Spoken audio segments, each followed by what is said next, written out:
12ஆம் அதிகாரம். அன்றியும் சகோதரரே, ஆவிக்குரிய வரங்களை குறித்து நீங்கள் அறியாதிருக்க எனக்கு மனதில்லை. நீங்கள் அஞ்ஞானிகளாயிருந்த போது ஏவப்பட்டபடியே ஊமையான விக்கிரகங்களிடத்தில் மனதை செலுத்தினீர்கள் என்று உங்களுக்கு தெரியுமே. ஆதலால் தேவனுடைய ஆவியினாலே பேசுகிற எவனும் இயேசுவை சபிக்கப்பட்டவன் என்று சொல்ல மாட்டான் என்றும், பரிசுத்த ஆவியினாலே அன்றி இயேசுவை கர்த்தர் என்று ஒருவனும் சொல்லக்கூடாதென்றும் உங்களுக்கு தெரிவிக்கிறேன். வரங்களில் வித்தியாசங்கள் உண்டு, ஆவியானவர் ஒருவரே. ஊழியங்களிலேயும் வித்தியாசங்கள் உண்டு, கர்த்தர் ஒருவரே. கிரியைகளிலேயும் வித்தியாசங்கள் உண்டு, எல்லாருக்குள்ளும் எல்லாவற்றையும் நடப்பிக்கிற தேவன் ஒருவரே. ஆவியினுடைய அனுக்கிரகம் அவனவனுடைய பிரயோஜனத்திற்கென்று அளிக்கப்பட்டிருக்கிறது.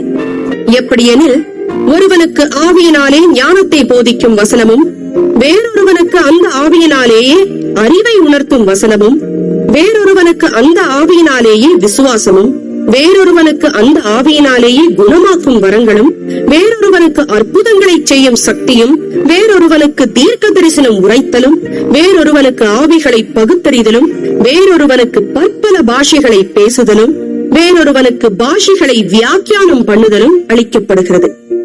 இவைகளை எல்லாம் அந்த ஒரே ஆவியானவர் நடப்பித்து தமது சித்தத்தின்படியே அவனவனுக்கு பகிர்ந்து கொடுக்கிறார்.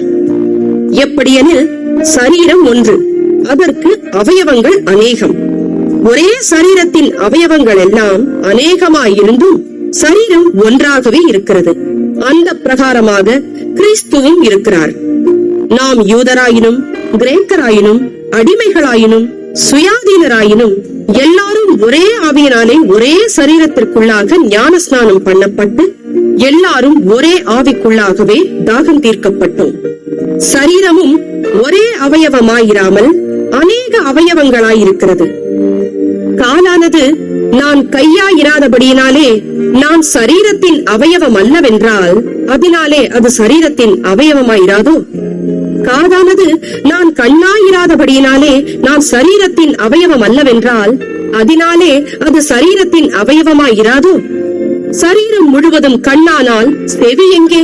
அது முழுவதும் செவியானால் மோப்பம் எங்கே? தேவன் தமது சித்தத்தின்படி அவயவங்கள் ஒவ்வொன்றையும் சரீரத்திலே வைத்தார்.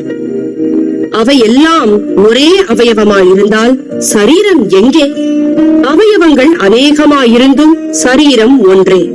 கண்ணானது கையை பார்த்து நீ எனக்கு வேண்டுவதில்லை என்றும், தலையானது கால்களை நோக்கி நீங்கள் எனக்கு வேண்டுவதில்லை என்றும் சொல்லக்கூடாது.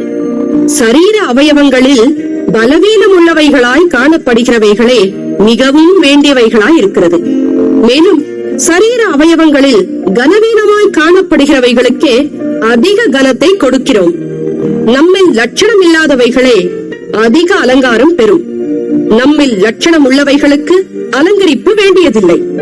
சரீரத்திலே பிரிவினை உண்டாயிராமல் அவயவங்கள் ஒன்றை குறித்து ஒன்று கவலையாயிருக்கும்படிக்கு தேவன் கனத்தில் குறைவுள்ளதற்கு அதிக கனத்தை கொடுத்து இப்படி சரீரத்தை அமைத்திருக்கிறார்.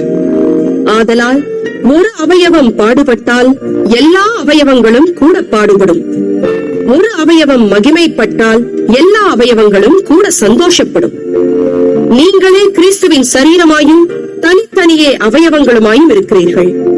தேவனானவர் சபையிலே முதலாவது அப்போஸ்தலரையும், இரண்டாவது தீர்க்கதரிசிகளையும், மூன்றாவது போதகர்களையும், பின்பு அற்புதங்களையும், பின்பு குணமாக்கும் வரங்களையும், ஊழியங்களையும், ஆளுகைகளையும், பலவித பாஷைகளையும் ஏற்படுத்தினார். எல்லாரும் அப்போஸ்தலர்களா? எல்லாரும் தீர்க்கதரிசிகளா? எல்லாரும் போதகர்களா? எல்லாரும் அற்புதங்களை செய்கிறவர்களா? எல்லாரும் குணமாக்கும் வரங்களுடையவர்களா? எல்லாரும் அந்நிய பாஷைகளை பேசுகிறார்களா? எல்லாரும் வியாக்கியானம் பண்ணுகிறார்களா? இப்படி இருக்க முக்கியமான வரங்களை நாடுங்கள்.